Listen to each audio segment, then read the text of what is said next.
ప్రాంతం ఎమ్మెల్యే కొట్లాడాలి, మన ప్రాంతం ఎమ్మెల్యే అడగాలి. మన ఎమ్మెల్యే గారు ఏం చేస్తారు? అసెంబ్లీలో బైకాట్ చేసి వెళ్ళిపోయింది. ఎందుకు బైకాట్ చేసినాం అని అడుగుతున్నారు ఎమ్మెల్యే గారు సూటిగా. మహేశం ప్రజల గురించి ఏమైనా బైకాట్ చేసినా? ఈ బడంపేటలో ఉన్న మురికి గురించి బైకాట్ చేసినా? ఈ ప్రాంతంలో తీసుకొని హైదరాబాద్ లో కలుపుతున్న చేసినావా? ఇది భారతీయ జనతా పార్టీ క్రెడిట్ దక్కుతుంది. ఇది హిందువులంతా ఒకటైతురు. రేపు పొద్దున మనకు ఎక్కడ ప్రాబ్లం వస్తుందని నిన్న నువ్వు స్లోగన్ ఎత్తుకున్నావు, మనకు హైదరాబాద్ వద్దు అని. నిజంగా చెప్తున్న ఎమ్మెల్యే గారు కొట్టాలని అసెంబ్లీలో వీధి పోరాటాలు చేసిన బీజేపీ వీధి పోరాటాలు చేస్తున్న నాటకాలు ఆడుతున్నట్టు. నాటకం ఆడుతున్నామా, గజలు ఆడుతున్నామా, ఏం ఆడుతున్నామా? రేపు ప్రజలు బుద్ధి చెప్తారు. మరి ఏం చెప్తారు? గతంలో చెప్తారు, ఎందుకంటే అన్ని వింటారు. మేము గతంలో ఎన్నోసార్లు చెప్పినాం, ఈ ప్రాంతంలో ఎమ్మెల్యే గారికి లోపం ఉంది.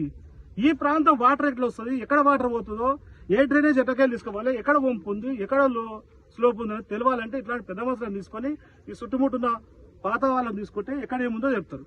కానీ మనకి ఏం తెలియకుండా ధన డబ్బులు తీసుకొచ్చి మనం కట్టిన ట్యాక్సులు తీసుకొచ్చి ఇడిచిపెట్టి ఇలా ఎంత మురికొచ్చి ఈ ప్రాంతంలో మురికిలో నిలబడాలి పోవాలంటే ఎంత ఇబ్బంది అవుతుంది. ఇదే కాకుండా ఈ ప్రాంతంలో వచ్చి గంజాయి తాగుతూ డ్రగ్స్ తీసుకుంటూ వాళ్ళు ఇంకా వీళ్ళందరూ ఏంది వైసాప అంటే తాగుతావా, తీసుకుంటావా, ఏమనంటే పోలీసులు చెప్తే పోలీసులు వచ్చి వాళ్ళు చెప్తారు, అన్న మేము వచ్చి ఇప్పుడు అనిపోతే తర్వాత వచ్చి మిమ్మల్ని ఇబ్బంది పెడతారు. అంటే ఇంత భయంకరంగా బతుకుతాం మనం.